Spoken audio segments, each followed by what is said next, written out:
Hello, I'm Paul Wakim. I'm Chief of the Biostatistics and Clinical Epidemiology Service at the NIH Clinical Center. And this module is about hypothesis testing. We're going to cover a lot of concepts on hypothesis testing. And this module corresponds to chapter 24 of the book Principles and Practice of Clinical Research, the fourth edition. So it's a five-part we're going to have 5 segments, 5-part module, and we're going to talk about, in part 1, statistical inference and confidence intervals, and part 2, p-value and Bayesian approach. In part 3, we're going to talk about the American Statistical Association and the reporting of p-values.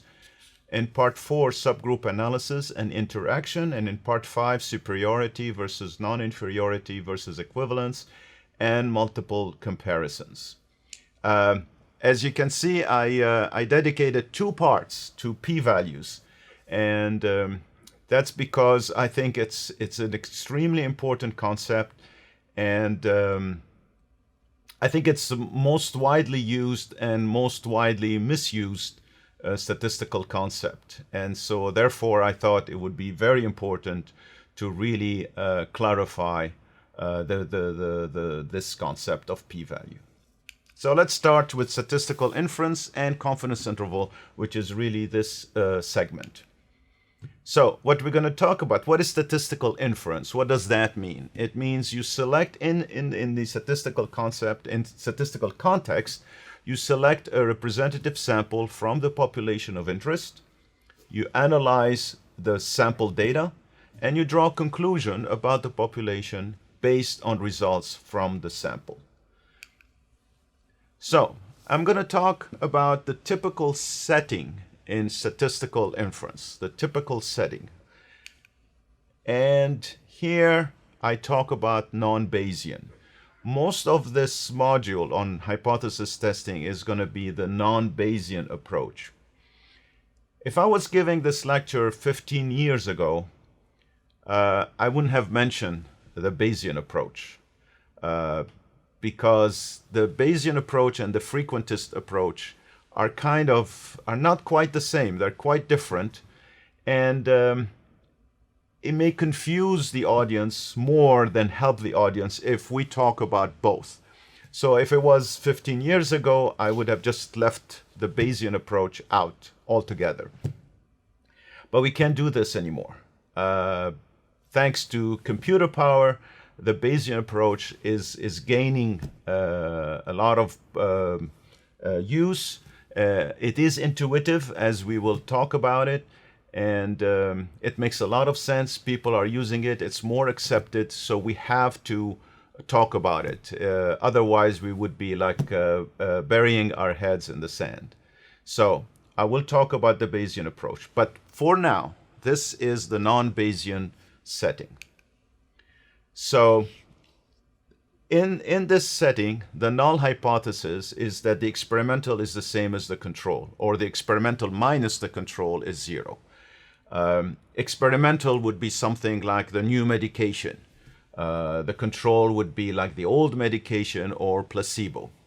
So the null hypothesis is that the two are the same.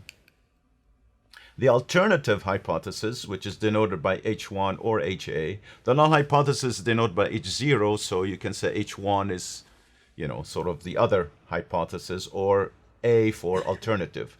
And the alternative hypothesis is that the experimental is different from the control, or the experimental minus control is different from 0. And the question is there enough evidence to reject the null hypothesis, which is the hypothesis of no difference?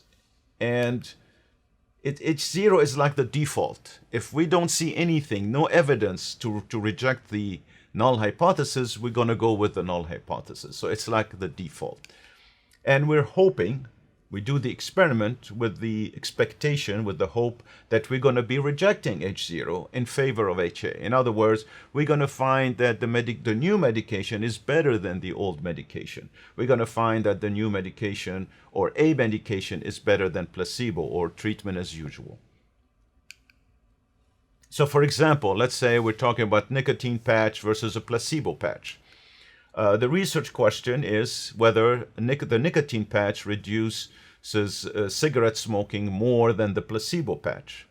That's the research question. And the primary outcome measure, or the endpoint, is the number of cigarettes smoked per day during the first 3 months of treatment. That's what we're going to measure and analyze. And the null hypothesis is that the mean number of cigarettes with the nicotine patch is the same as the mean number of cigarettes with the placebo patch. And the alternative hypothesis is that the two means are different. Hopefully that the number of cigarettes with the nicotine patch is smaller than the number of cigarettes with the placebo patch. So the analytic question is there enough evidence to reject the null hypothesis, i.e. to believe that the average number of cigarettes smoked per day during the first 3 months of treatment is different between the two patches. So here I'm going to talk about the correct and incorrect conclusions. And I'm gonna pause here a little bit also, and it's a very exciting time for the field of statistics right now, spring of 2019. There is we're moving away from dichotomous conclusions and moving towards more the strength of evidence, or the compatibility between data and the hypothesis. So here it's a little bit the old thinking, but we're going to talk about the new thinking as well. So what I'm putting here is I'm saying the conclusion. You do the experiment, and based on the analysis, there's going to be a conclusion. And the conclusion is either you reject the null hypothesis as you have evidence that there is a difference between the new and the old, or you fail to reject the null hypothesis, meaning there is no evidence of difference between the new and the old. And as you can see here, it is dichotomous, meaning it's either one or the other. It's a yes, no. And we're going to talk about this in part 3. We're trying to move away from this dichotomous thinking. But for here, I think it's still important to do it this way, for at the very least, not at the result stage, but at the design of the experiment where we need to calculate power and sample size. So I'm going to stick with that, and then I'll tell you also what are the other, the new thinking that's actually happening right now as we speak, and it's just the beginning of the transition period. So there is the conclusion from the data, from the analysis, and there is the true unknown state, what we do not know. And the true state is either there is no difference, so the null hypothesis is true, or there is a difference, and the null hypothesis is false. So we have conclusion, and we have the true state. So what could happen? Well, we can decide that there is a difference when in fact there is a difference. So we reject the null hypothesis when it is false. We would be making a correct conclusion, and we call that true positive. In other words, there is a difference, positive, and it is true. So that's a correct conclusion. Also, we could say we haven't found evidence of a difference when in fact there is no difference. So also we would be making a correct conclusion. We call that true negative. It's negative, no difference, and it is correct. But we can make an error too. We can say, reject the null hypothesis. We have found evidence of a difference when in fact there is no difference. And that's called a type 1 error. It's a false positive. We say it's positive, there is a difference, when in fact it is incorrect. And there is the type 2 error, which is called a false negative. We say there is no evidence, when in fact there is a difference. There is a difference between the two treatments. And that's false negative. Now you may say, well, why don't we just say, okay, there are two kinds. Either we make a correct conclusion or we make an incorrect conclusion. Why are we complicating our lives with type 1 error and type 2 error? Well, we do that because there is a big difference between the two errors. We want to distinguish between those two errors. Putting on the market a medication that's not efficacious, that's not effective, is different from not putting on the market a medication that is effective. It's a little bit like the criminal justice system. Putting an innocent person in jail is very different than putting a murderer or a criminal, keeping a criminal out of jail. So these two, we want to distinguish between these two errors, and we're going to talk more about those. So I usually don't go into Greek letters, but here, because alpha is widely used, I'm going to put a note about it, and it's the probability of making a type 1 error, and beta is usually denoted as the probability of making a type 2 error. So alpha, again, is the probability of making a type 1 error. The non-technical definition in superiority trials is the chance of concluding that the nicotine patch is more effective than placebo when in fact it is not. That's the error we're making. And alpha is the probability of making such an error. The technical definition is the probability of rejecting H0 when H0 is true. Now, use different perspectives. So you have a regulatory agency about making this error. The regulatory agency doesn't want to put on the market a medication that's not effective. There are costs, there are side effects, so it's important not to make that error. On the other hand, and I'm exaggerating a little bit, on the other hand, the pharmaceutical company is not so much worried about that because it's going to make money. And I'm going to talk about what it would worry more about. But the point here is, and again, I'm stretching it because I want to illustrate the different perspective. Of course, both the regulatory agency and the pharmaceutical company want to put in the market medication that work and care about public health. But there is a little bit of a tendency that between the difference between the regulatory agency perspective and the pharmaceutical company perspective. The bottom line is that most commonly used value for alpha is 0.05 for a two-sided. Now, beta, the probability of making a type 2 error, remember, the beta is the chance of claiming that there is no difference when a difference exists. That's an error. It's the probability of not rejecting the null hypothesis when H0 is false. So it's a probability of a mistake, of an error, and therefore low beta is a good thing. On the other hand, you hear about power. Power is just 1 minus beta. And it is the probability of rejecting the null hypothesis when it is false. So you're making the right thing. Or in simpler English, is the probability of detecting an effect, a treatment effect, when it exists. And of course, high power is good. So, power to detect an effect, the non-technical definition for superiority trial is the chance of concluding that the nicotine patch is more effective than placebo when in fact it is. And the technical definition is the probability of rejecting H0 when H0 is false. In other words, when the alternative hypothesis is true. And again, I go back to the different perspectives. The regulatory agency doesn't so much worry about putting on the market, not putting on the market an effective medication.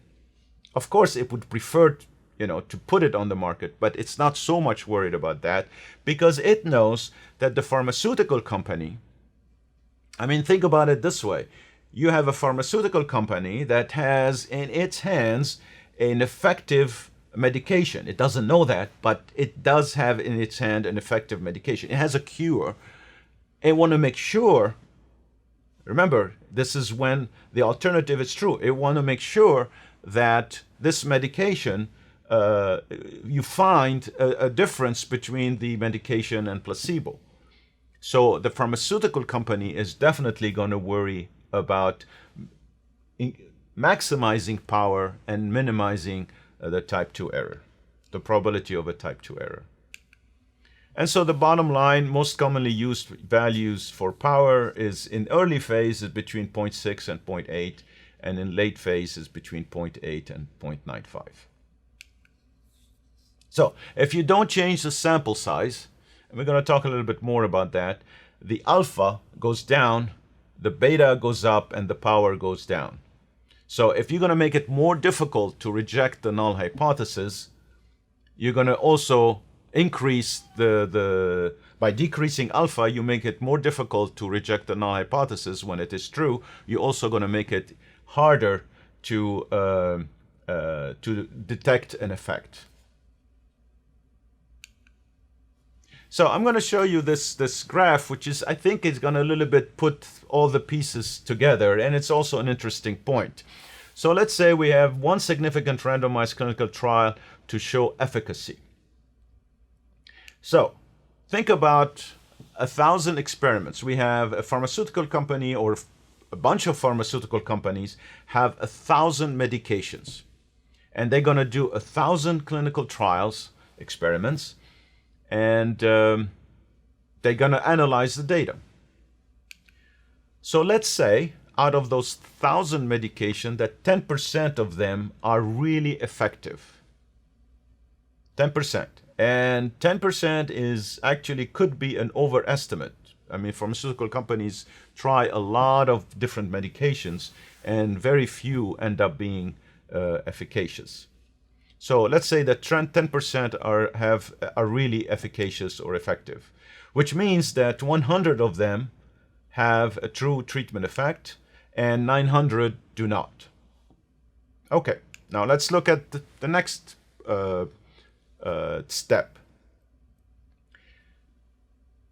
If alpha is set at 5%, that's the probability of rejecting the null when it is true, finding a difference when there is no difference. We are in the situation when there is no difference, and we're going to make that mistake 5% of the time. So in other words, for 45 medications, we're going to find significant results. Remember, we call them false positives.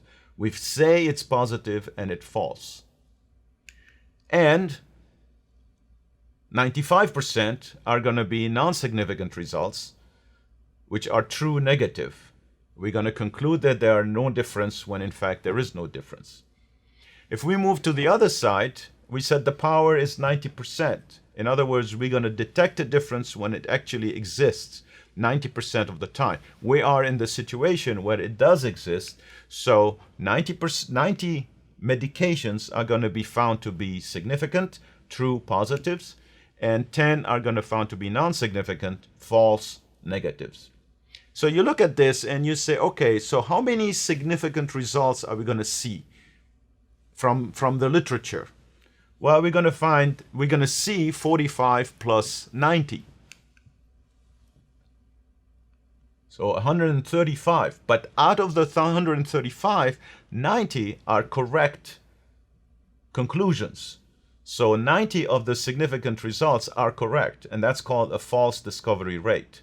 So we see 67% of the publications we see claiming significance, only 67% are actually correct.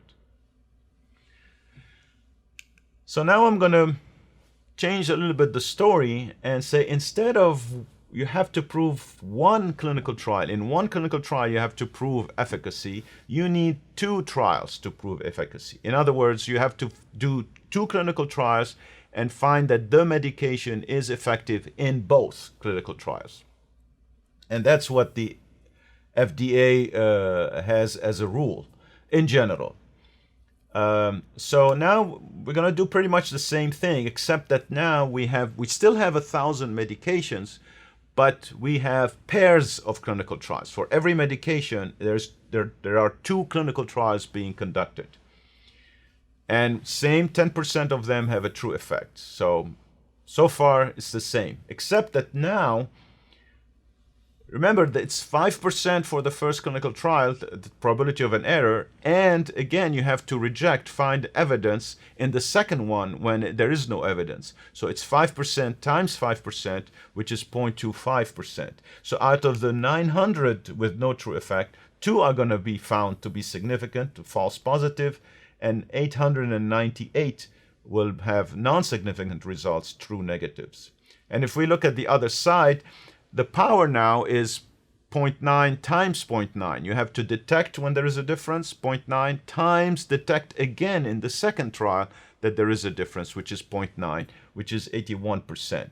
And out of the 100, 81 will have significant results, true positive, and 19 will have non-significant results, false negatives. So you see the number of false positives went down quite a bit, but also there's a price. The number of true positives went down from 90 to 81. And they were true positive, so we missed 9 more. But when you put the 2 together, there's now 81 out of 83 of the significant results. So when we see a significant results with 2 clinical trials needed to claim efficacy, 98% of the significant results are correct, or we have a false discovery rate of only 2%. Okay, so that's for the alphas and the setting of hypothesis testing. So let's talk briefly about 95% confidence intervals. So a confidence interval is basically you have a point and you have a limit. The point is the average or the estimated mean. Is your best guess. If you were to give one number, this is your best guess as the average. Could be the average of a difference, the average, the difference of averages, or it could be just the average of use. So that's your best guess. And then you have the lower limit and the upper limit of the confidence interval. So the natural perspective, what does it mean? How to interpret 95% confidence intervals. We say that there's a 95% chance that the true unknown value is inside the confidence interval. So this is kind of the natural way of explaining that.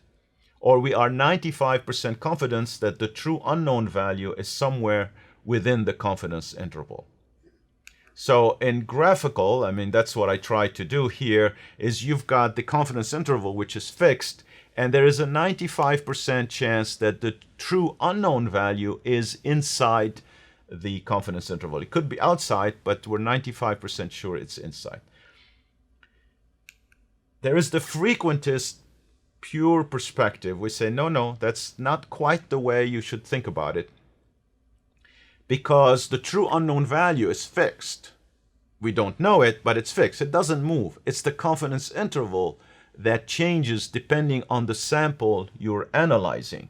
But the true unknown value does not change. So the interpretation, which is slightly different, is that there is a 95% chance that the confidence interval covers the true unknown value. So the true unknown value is fixed, and it is really the confidence interval that moves and may cover or may not cover. It's going to cover the true unknown value 95% of the time.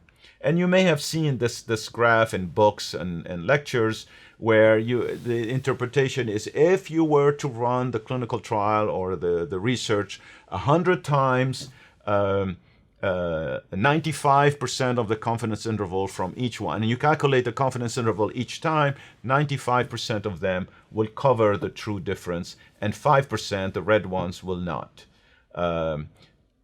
By the way, don't count the blue lines. It's not 95. I couldn't fit them all. So pretend there are 95 blue lines and 5 red lines. But that's another interpretation of confidence intervals. So what's the connection between confidence interval and hypothesis testing?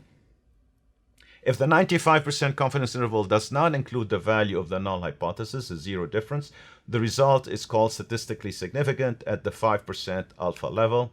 And if it does include the value of the null hypothesis, the result is not statistically significant at the 5% alpha level. But this is the way it's taught. This is the way it's been taught so far. But this thinking needs to change. And it's, like I said, the statistical community is in the process of changing this thinking. So in a way, it's exciting for statisticians, but it's kind of confusing for non-statisticians, because they say, well, okay, there's an old way of thinking, a new way of thinking. Why don't we just decide and tell us when everything is clear? Well, unfortunately, we are at the period of transition, and it just started. And we're going to talk more about this. So here are the references. And so in summary, statistical inference uses results from a sample from the population of interest to draw conclusions about the population. The null hypothesis is set up with the hope that it will be rejected. Alpha is the chance of making a type 1 error, i.e. of concluding that there is a difference when in fact there isn't. Beta is the chance of making a type 2 error, i.e. of concluding that there isn't a difference when in fact there is.